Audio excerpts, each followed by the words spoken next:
my fun story of the last 5 years of my evolution of going from the race car phase of my life to chasing girls to going through severe depression and from there investing in myself with personal development, financial intelligence, and stuff like that. So the reason I wanted to share this video with you guys in this context of being skinny guys that I specialize in helping to get jacked from the inside out is that I want to help skinny guys avoid the mistakes I've made in the last like 5-ish years between like spending money on stupid shit, chasing girls, how to essentially like preventing and overcoming more so preventing severe depression, mental health issues, and stuff like that, as well as to jump straight into personal development, investing in yourself. Because in my experience, the best investment a man can make for overall growth and improvement is to invest in himself. There's a quote that I personally got from Stefan Aarnio in the book Hard Times Create Strong Men, as well as his 21 Convention presentation, where you mentioned that he who invests in himself the most wins the game of life. And my for me to add to that, that life is a game, and he who invests in himself the most wins the game of life. Okay, so back to the overall point of this video. So I'd say like 5-ish years ago when I was somewhat fresh out of the army. I'd say like I don't know, like 2 or 3 years out of the army, and I was still a massive hothead at the time, and I was influenced and persuaded and encouraged, so to speak, to get a Subaru. So I ended up paying in cash at the time a uh, a Subaru WRX. I think that the year was 2015 was or correction a 2014 Subaru WRX with 20,000 miles on it, and I was mainly paying for like for having low mileage at the time. And now essentially like the car itself was designed for like drifting and track stuff, and it's all-wheel drive with a turbo, right? And so yes, it was a lot of fun in term when it was actually working. So um and then I made the mistake of heavily modifying my daily driver. Don't do that, by the way. So spoiler alert, don't do that. Like, do not modify your daily driver. It was a giant nightmare. It stressed me the fuck out, and it was bad. Anyway, so after purchasing this Subaru WRX, and over the course of the next like I don't know 1 to 2 to 3-ish years, I heavily modified it. Like so okay, so I started with the basics like exhaust because from the factory they especially for WRXs they come with a very very restrictive exhaust, which makes zero sense to me to this day because it's a turbocharged car. So why would you want to restrict that unless that was part of their I don't, anyway. So I put some better flowing exhaust on there because you can literally like feel that you can literally feel the car choking itself when you downshift and at around like 3 to 4 ish thousand RPM, more so 4,000 ish RPM on the freeway of trying to like go full throttle, right? And you could literally feel the car choking itself because for starters, the exhaust was very restrictive, and that's a huge no-go when it comes to turbocharged applications. Anyway, so over the next couple of years, I started modifying it, and I ended up putting a an air oil separator on it. The idea was to remove oil from the intake and send it back into the motor to help what's the word I want to use here to prolong the overall life of the engine.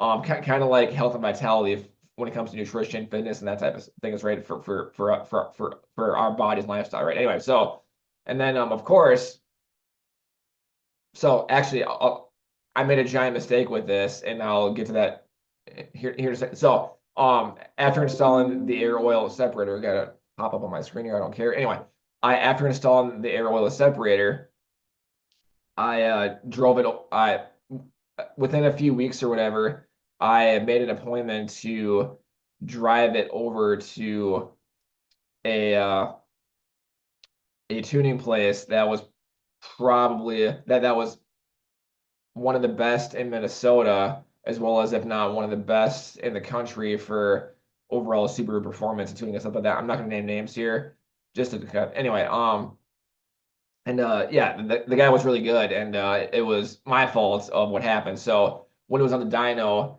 getting tuned to improve the OEM factory tune, which is apparently garbage according to this person, which yeah, I believe that because he's a very smart guy. So and it was when it was on the dyno, when one of his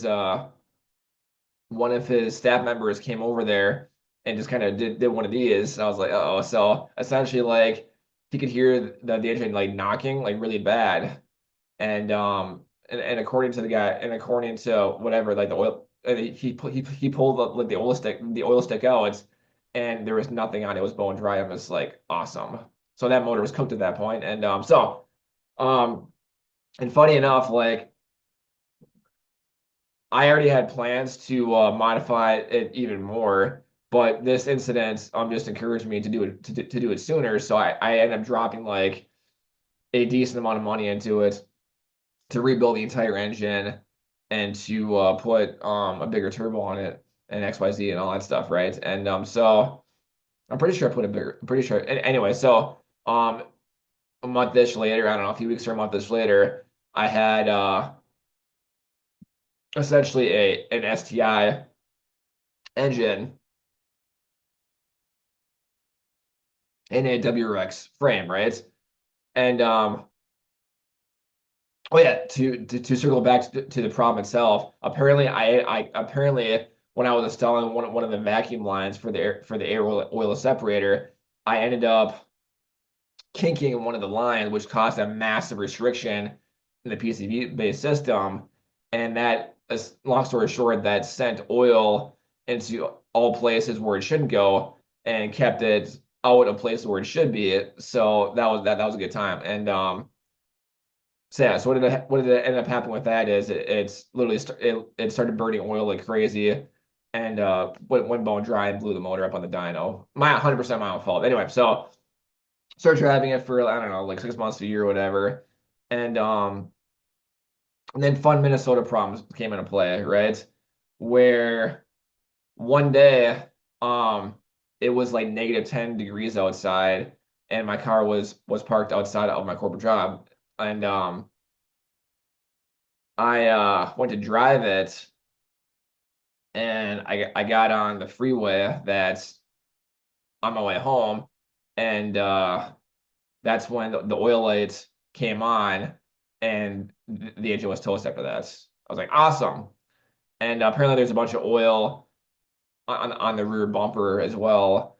And I got it towed back into the place to have them look at it and to fix whatever was going on with it. And turns out what happened was the lines on the air oil separator froze, and that caused the same issue that I had before of it sent oil to all the wrong places where it shouldn't go while keeping it from the place where it should be. And yeah, so fun times with Minnesota. And that was with an air oil separator that had coolant lines built into it to prevent that. But the issue is when the car was parked outside for 10 hours when it was negative 10, that coolant wasn't really doing a whole lot of good because the lines were already frozen at that the non-coolant based lines were already frozen at that point. And yeah, so that was a good time. Anyway, so they ended up fixing that issue and rebuilt the motor again. Oh my God. And I think it was at this point where I put a bigger turbo on there. Um, it was either this point or the previous repair job where I put a bigger turbo on. Like cool, like cool, life is good or whatever. And so this is now my third motor and like 2 years of owning this car, right? And then so yeah, so I'm driving it. Another 6 months to a year goes by, and all of a sudden, the check engine light starts flashing at me. I'm like, awesome. So and then I pulled the codes. It was apparently like timing related issues with it, right? And so I tried looking this up and re and replacing timing related like solenoids or whatever, and that did absolutely nothing, which is super awesome. So I was like, whatever. So I sent it back to the place to have them look at it because the guy is really good at Subarus, and if he was able to diagnose it really quick, which is super cool.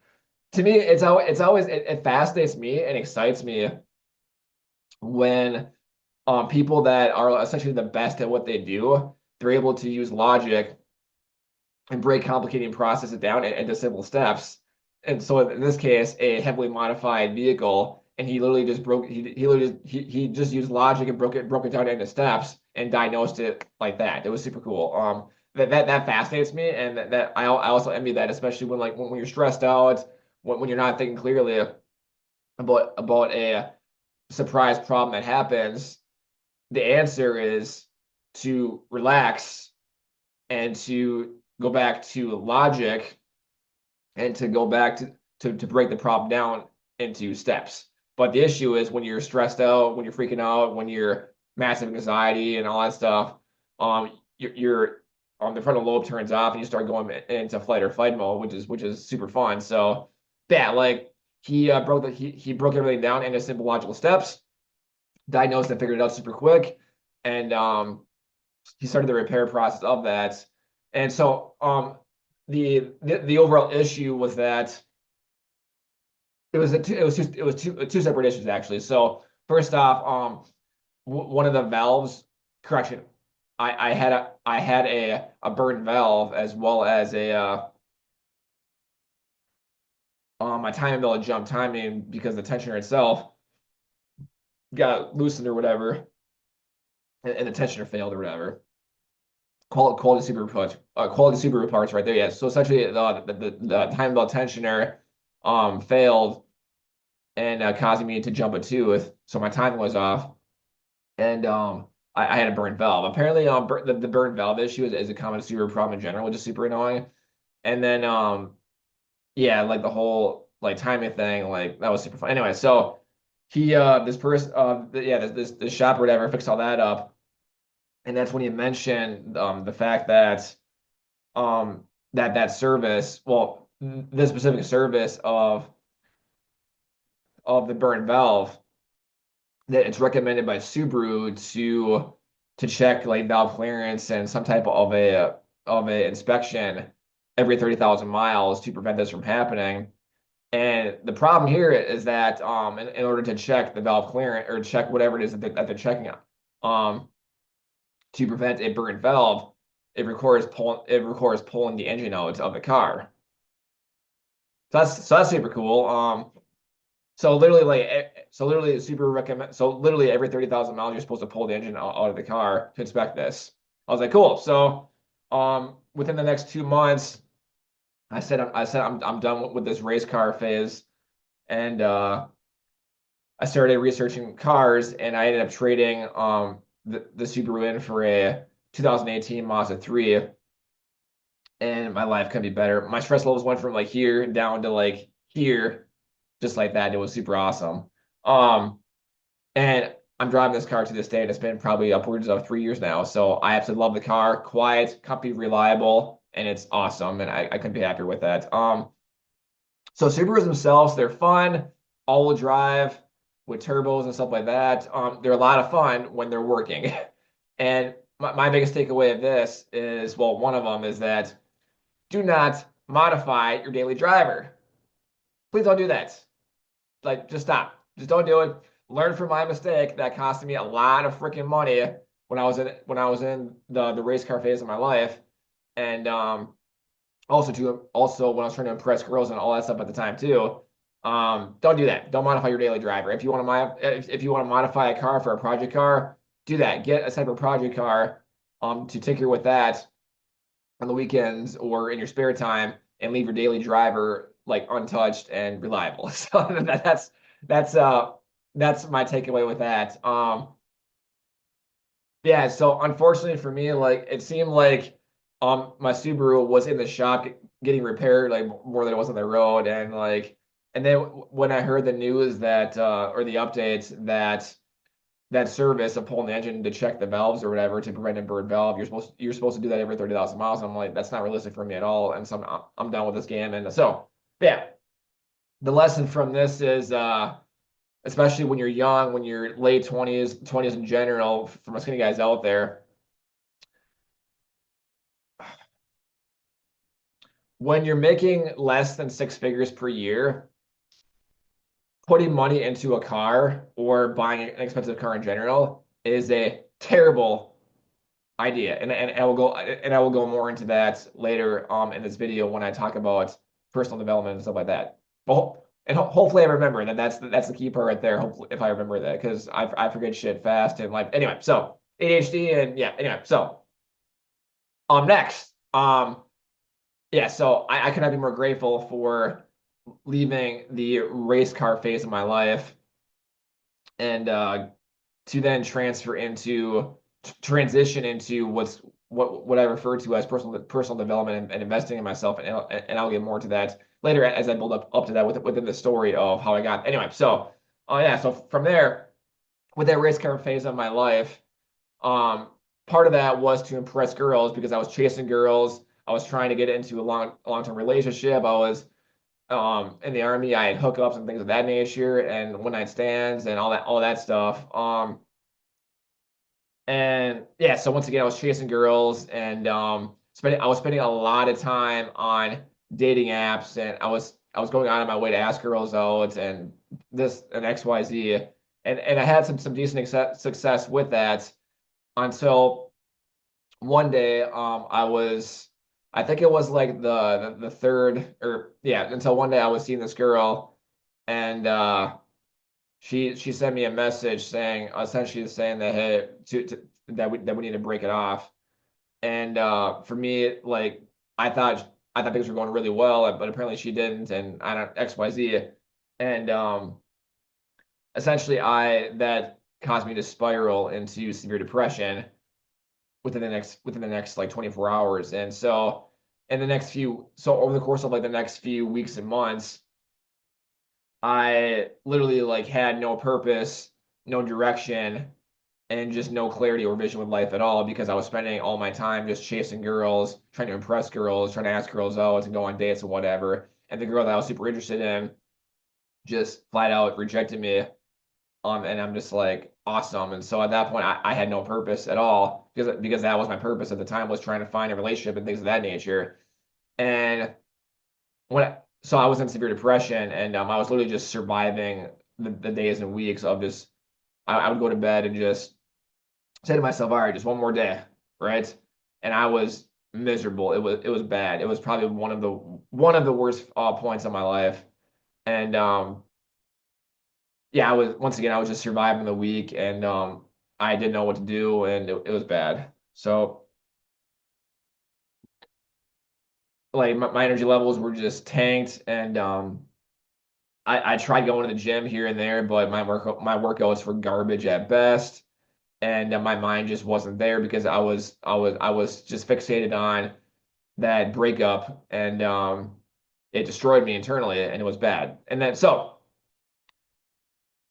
fast forward to a few months later, whatever. I don't know exactly when this happened, but it was around like a few months later of when I went down some deep curiosity rabbit holes to learn, and that's when I got into men's improvement.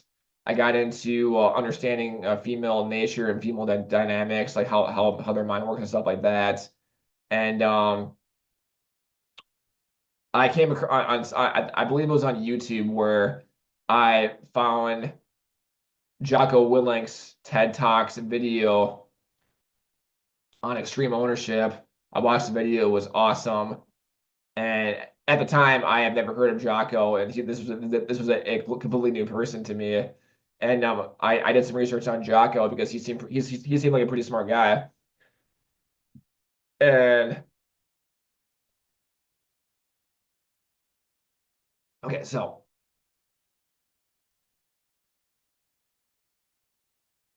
and that's when I discovered that Jocko had a book called Extreme Ownership. Where are you? Yeah. So yeah, not to turn this video into a book recommendation that I did in a separate video, but yeah. So I got this book along with the sequel of The Dichotomy of Leadership, along with several other books for the context of men's improvement, as well as learning female dynamics and stuff like that. And but I started with Extreme Ownership, and that completely blew my mind when it came to like when it came to essentially like getting rid of my victim mentality and to start winning in life. And after I read the book, I had the biggest smile on my face ever. And I not only read the book, but I started implementing the wisdom and the knowledge from that book that same day, where I took ownership for everything. And that's step one of self improvement into improving yourself as a man is identifying the problem and taking ownership of everything that's going wrong in your life. So it was at that point where I started taking fault for everything. And instead of, I went from playing, correction, I went from being the victim to being the victor and started just taking action with my life. And around that time is where I found purpose. I think at that time I started getting into holistic health and nutrition coaching and stuff like that to help at the time to help guys lose body fat, lose weight, and stuff like that. So after reading this book and after reading this book, Extreme Ownership, and several other books of men's improvement and female dynamics, The Rational Male is another one. Unplugged Alpha is another one. Hard Times Create Strong Men is another great one. That all of these books I recommend every guy watching this video and every guy in the world to read this stuff because it was so good. And it was just the reality check of what it means to be a man today and the reality check of what is required of you as a man to win in life, not to survive life, but to win in life, right?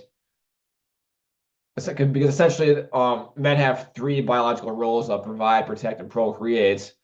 And provide and protect are the two biggest ones. Providing being like the ability to acquire resources, essentially money, skills, building your network, problem solving, and stuff like that.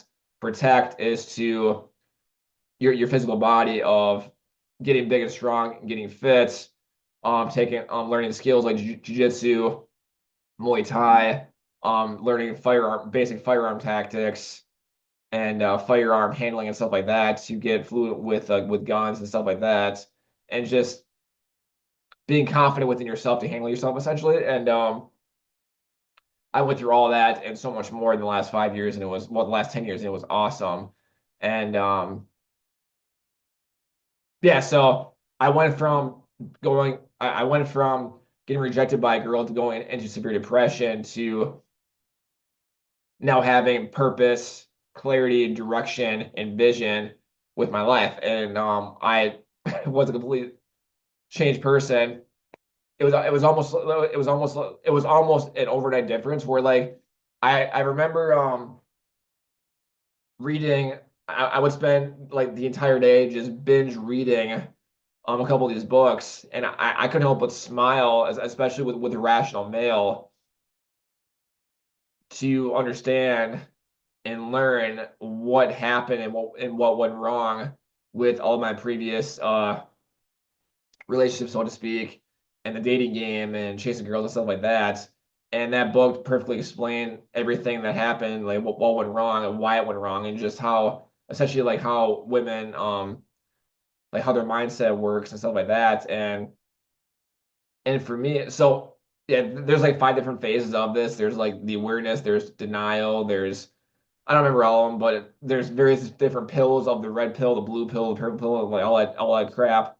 And one thing I've learned over time is that the red pill community are lots of haters that play the victim mentality that life isn't fair, and women are a bunch of like all girls are a bunch of 304s, and that they're a bunch of freaking haters and trolls that have like a terrible and toxic mindset. Where for me, my takeaway was to understand female dynamics, to learn from that, and to continue winning in life as a man, to become a worthy prize correction to become a prize that's worthy of a high value girl to pursue that I'm attracted to and want to be with, right? And that was kind of my biggest takeaway. And instead of playing like the victim card of life isn't fair and all girls are out to get you and they're going to destroy you, take advantage of you, blah blah. Just oh my God, like that's kind of the red pill community. And I did myself a favor, and I think it was this year or last year of leaving those giant groups because of just toxicity and a bunch of freaking negativity from guys that were just that had essentially they essentially had the a loser mindset on life to wake up miserable, exhausted, defeated, and to survive the week. And I did not like that mindset at all. So I left that community altogether, and I could not be happier moving forward to that. And that was a couple of years ago at this point. But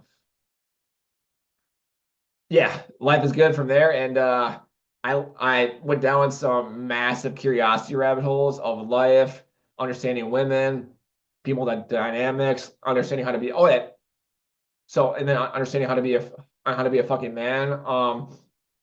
And honestly, my biggest takeaway of all that of understanding female that dynamics and understanding like hard times create strong men is this when it comes to attracting women. You ready for this? All right, so listen close. Listen, so guys, listen very closely and write this down. If you want to attract women, learn how to be a fucking man first. I'm going to repeat that so you don't miss it and write this down, underline it, bold it, star it, put it on your goddamn wall. If you're chasing girls, which I recommend to stop doing altogether. If you're in severe depression, oh my God, I'm sorry. I have burps and one hiccups. Anyway, if you're chasing girls, stop doing that altogether. If you are going through mental health obstacles with severe depression, whatever, first of all, I can relate, but this is going to help you massively improve yourself to overcome those issues. Is if you want to win in life, to become the prize that is worthy of being pursued by a high quality by the high quality woman, oh my God, woman, there we go, that you desire, learn how to be a fucking man first. Right? In the last like 5 years of researching and reading books and watching videos in my own experience of interacting with women and stuff like that, that was literally my biggest takeaway by far. That if you want to win in life and attract the woman that you desire, learn how to be a fucking man first. Like, period, the end. And like all the tactics of like pickup artists and saying the right lines and having game and all that stuff, that's cool. Or you can just now, okay, so this is not intentional at all. This is literally a something I just thought of in the moment that imagine this. Imagine all the time you spend on learning all the tactics and the secret hacks and if you will to say the right lines, to wear the right clothes, to have the right perfume, and to spend all day on dating apps and spend all day to perfect your profile and to talk and to go out of your way to talk to girls in the mall or on the beach or whatever. Imagine if you spend all that time improving yourself and investing into yourself. the gym to get bigger and stronger, to get fit, vital, healthy, to have a clear and focused mind, to chase your purpose of to get that dream job, that dream career path that you wanted, to start the project, to take the class, to get that degree that you've been wanting for a while, to get that qualification that you need to get the high level job, career path that you desire, that is your freaking dream. Imagine if you spent all of your time chasing yourself to become your best, strongest self. And now, think about this. When you look at the top level guys, top level athletes, actors, celebrities, things of that nature, right? Guys that have girls chasing them all day long. Guess how much time they spend on dating apps and chasing girls? That much time, zero time. And yet, as I mentioned, they have girls throwing themselves at these guys because pretty much all girls are competing to be with the top level guys. And yet, those top level guys are spending all of their time to perfect their craft, to become their best, strongest self. Crazy, I know. And yet, fun fact, physically attractive girls, I say that in quotations, they get 100 plus DMs per day from guys trying to seduce them and to chase them. And pretty much all of those guys are left on unread, ignored, and blocked, and things of that nature, right? And that's if that girl even reads them. Most of those messages, the girl is not even reading. She's just going about her day. Her inbox has 9 million messages in them. And she's, once again, doing her thing, but she's going after the high-level guys that are spending zero time chasing and blowing up a girl's DMs. Is that something, like how that works? And this took me a long time to figure out, and I'm sharing this message. I'm sharing this message with you guys to get a far better return on investment for your time and to become your strongest, best self, to ultimately attract, if you desire this, to attract the dream girl that you desire. Most guys have a desire to be with their, wow, Jesus, dry throat here. So yeah, that part fascinated me. It took me way too long to figure out. So you're welcome. Yeah. Next, to finish this up with, is personal development and financial intelligence. So yes, there's a method. There was a method to the madness here. So what I learned from the race car phase of my life to fast forward to about 5 years later to today is that I wasted so much money on stupid shit that had zero value and just stressed me out all day long, right? It was bad. And between that and buying like super expensive electronics that I would get bored of and throw away in a year, buying a phone that was all super cool at the time, and then it gets outdated and you throw that away or trade it in for another one, and buying fancy clothes that are super expensive in attempts to impress or whatever your intent is with that. Now, if it's a job interview, that's the right context. But if it's to impress girls and stuff like that, not so much the right context.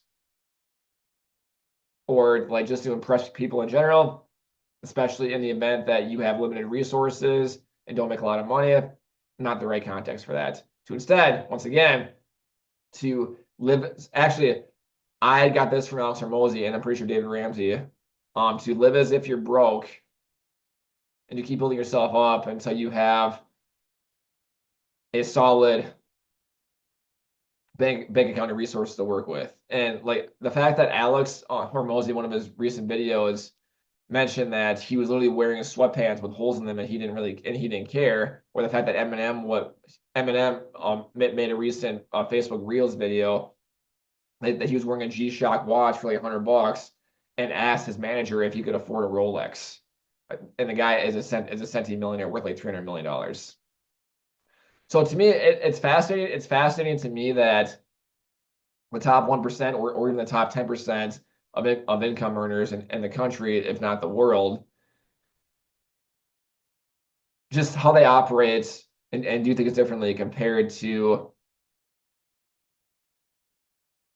the lower middle class. So essentially like the lower middle class spend money to impress others, whereas whereas the wealthy people, they spend money to invest in themselves to keep making more money. And they don't care about impressing people. Like almost every millionaire, multimillionaire, and centimillionaire I've met, like they don't do things to impress people. They do things to share value, to inspire, and to keep making more money by investing their money into assets, real estate, stocks, personal development, mentorship, courses, all that stuff, right? Books, videos, all that stuff. And once again, like when I figured this stuff out, it gave me like the biggest smile ever because so first of all, I love learning things that I can apply to life, but things that help me grow and evolve.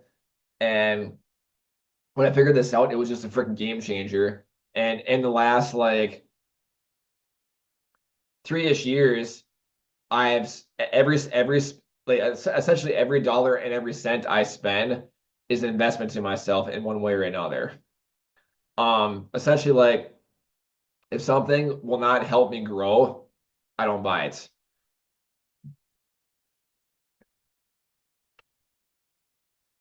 So like for myself, building my home gym, software for like Zoom and CapCut and stuff like that, good quality food to nourish my body, to give me energy, performance, vitality, to smash the day and to accomplish my essential task to achieve my desired results. Um, Video-based equipment such as this webcam I'm using to make this video, and I also have I'm also researching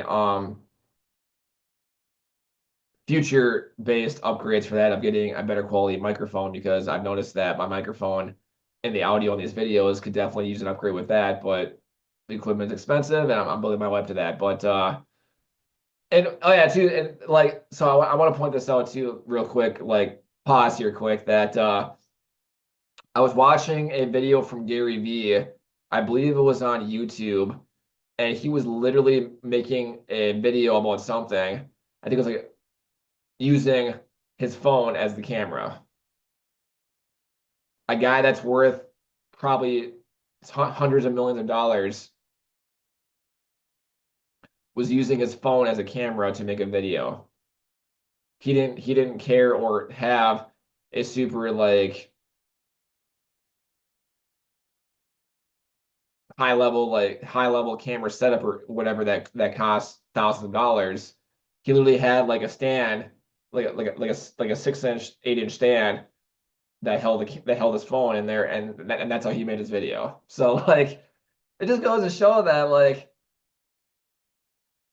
the mindset of high level people that they save money anywhere they can and they invest in themselves to keep making more money and don't buy money on stupid shit that they don't need. And like when it comes to to video equipment in general, my business mentors that they're all millionaires that they did not spend a bunch of money on a webcam. Like they just went online or whatever, got like a $50 webcam, and that's what they use. Like to me, so once again, that's fascinating to me that they are very cautious about what they spend money on and to continue investing in themselves, to invest in assets and time and programs and mentorship to continue making more money and to keep improving themselves. To me, that's so fascinating and so cool, like to see that. Essentially, like I'm fascinated by getting like the inside scoop of the everyday life of what high level people do, as well as like their thought process of what they do, why they do things, and such from there. Like it fascinates me because it gives me it gives me this awareness of what these high level people are doing, how they think, and stuff like that, and it's super cool to me. And like once again, this circles back to what I mentioned earlier. He who invests in himself the most wins the game of life. Um, to circle back to mental health and depression, there are a lot of guys, especially guys that follow me, especially my skinny guys that follow me, that are going through mental health issues, depression, burnouts, waking up miserable and defeated to survive the week, and to use what's it called? To use coping mechanisms such as like alcohol, video games, binge watching TV and Netflix, and eating poor quality food, and going out to the bars and clubs to drink and to get one night stands and hookups, and like or play video games. I don't know if I mentioned that already, but like, and they're doing it essentially for that dopamine hit, because and then like it fascinates me that they're just trying to survive. Okay, and which circles back to the whole like thank God it's Friday mentality of like starting your countdown every Monday morning to survive the week, to celebrate the weekend of doing nothing, or in that case playing video games, going out to bars and clubs, to drinking alcohol and one night stands, hookups, and all that stuff, or just going out to bars and clubs in general. Whereas to socialize and to do all that. Whereas instead, to circle back to what I mentioned before, imagine if you spent all of your time investing in yourself to become your best, strongest self, to get fit, strong, and healthy, perform with performance, energy, and vitality, to be on your way to getting your career, your dream career, your dream like path, whatever, with your profession,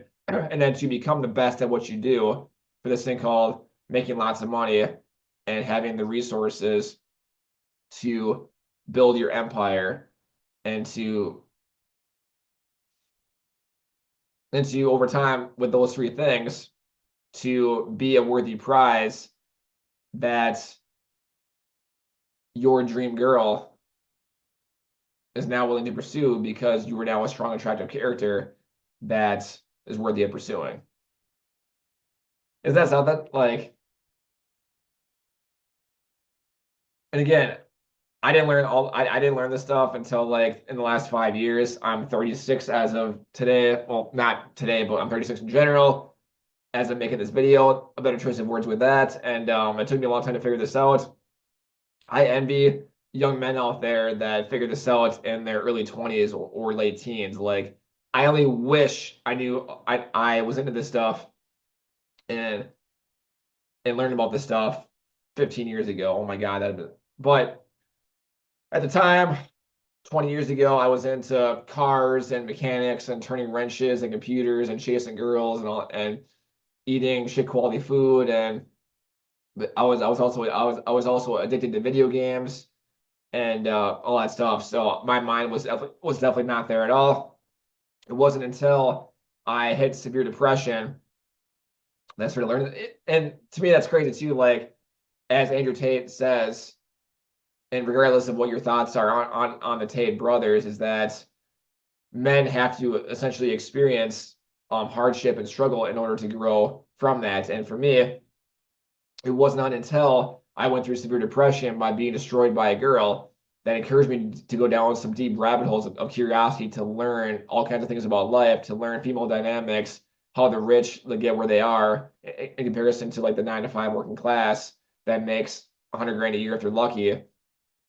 and like overall concepts of mental improvement. And like it wasn't until I went down that rabbit hole to go from being severely depressed to now referring to myself as a mindset specialist that has helped um skinny guys overcome severe depression, burnout, to massively improve your life for the greater good, to get the relationships back. And I could not be more proud of them. And that just goes to show that that evolution of going from severe depression to being a mindset specialist, and it's awesome. And no, not to say that I'm an expert, because I'm still learning all kinds of awesome stuff from my business mentors and stuff that give me all kinds of mindset frameworks a lot, and it's awesome. But I've definitely like came so far in the last 5 years that looking like looking at myself in the mirror to see to see what I've evolved into in the last 5 years gives me a smile like internally of what I've been through, what I've overcame, and to where I am today. Just internally and physically wise, a different story, but like internally, like mindset wise, and oh my God, it's been an absolute game changer. And that's not even including like mindset frameworks of the Goggins mentality that I really enjoy, as well as like Jocko's branding of the statement good, which yeah, I'm actually wearing the shirt right now. Good. Like I absolutely love that mentality, and I used that mentality when I was going through police school to absolutely dominate that coursework and to crush it with it was a fun time. And like not only did I have students come up to me during class or after class to ask me like what I eat to have so much natural energy, but also I was handpicked by the defensive defensive tactics instructor to for a special assignment during the final scenario of one of two. And yeah, so essentially like he had to choose people that he thought could handle it. And the fact that I just went all out, I left nothing on the table. Like it was fun. And for someone of my size that I was with guys that were twice my size, including a competitive bodybuilder and both these guys had 100 pounds on me. And the fact that I was still chosen for my energy, my my performance, and just my ability to just go after it, lead, take charge, and stuff like that. And all that was what was partial contribution from Jocko's branding and mindset frameworks of good. And yeah. Oh yeah. So now when it comes to financial intelligence, to finish this off with, I briefly touched on this already, but like for myself, how I went from spending essentially all of my spare income on a freaking car to go faster and to impress girls to now um spending money on books. So I haven't bought a book in a while, but that's not the point of what I'm saying here. To investing myself with books, to investing myself with mentorship programs, taking coursework, to learn skills, to learn mindset frameworks, to building my home gym, which I have a separate video on that alone. And it was in the early videos of my podcast that I just launched this week. And software for making videos, such as like Zoom, as well as CapCut. And then video equipment, such as the webcam I'm using. And in the future, I may look into a better audio to help improve the quality of these videos. But to me, it's fascinating to me that I went from spending money on stupid shit to impress girls, to have fun with the race car phase of my life, to investing in myself, where like literally every dollar I spend now is an investment to myself in one way or another, between food, equipment, software, business mentorship, to just learn and grow and keep evolving to become my strongest, best self. And every high level person that I know of, they all have mentors and they pay a lot of money for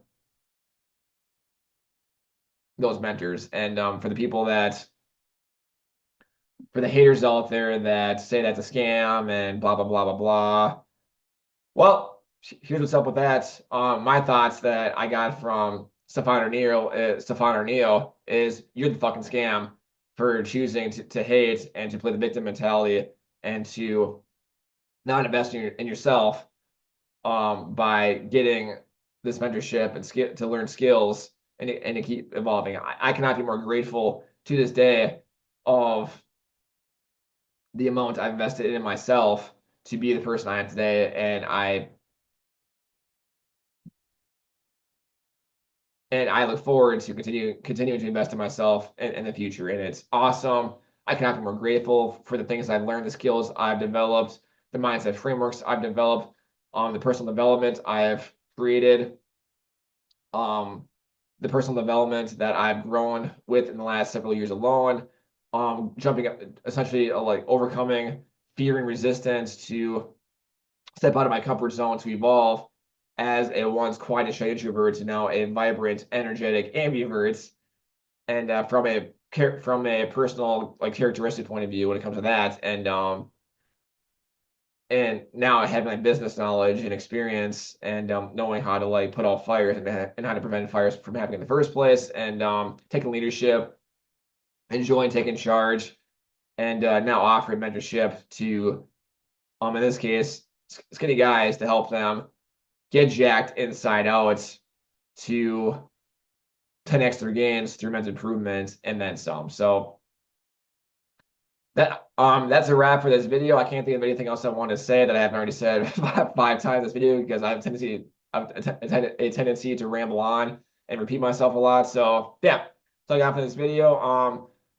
A recap of the race car phase of my life, chasing girls, getting destroyed by a girl, to going through severe depression, to going down a massive curiosity rabbit hole to learn about life with men's improvement, understanding people, the dynamics and stuff like that, and to then start investing in myself to become my strongest, best self, and then to pay it forward by helping my skinny guys prevent that from happening, of severe depression and stuff like that, and to overcome mental health obstacles and then some, and to help you guys avoid the mistakes I made. And that was the whole goal of this video and this entire podcast series and my entire YouTube channel and my entire Facebook account. That's the whole point of that. And so yeah, invest in yourself, become your strongest, best self, to be a strong, attractive character, to be a worthy prize that your desired career path and the girl that you desire to get with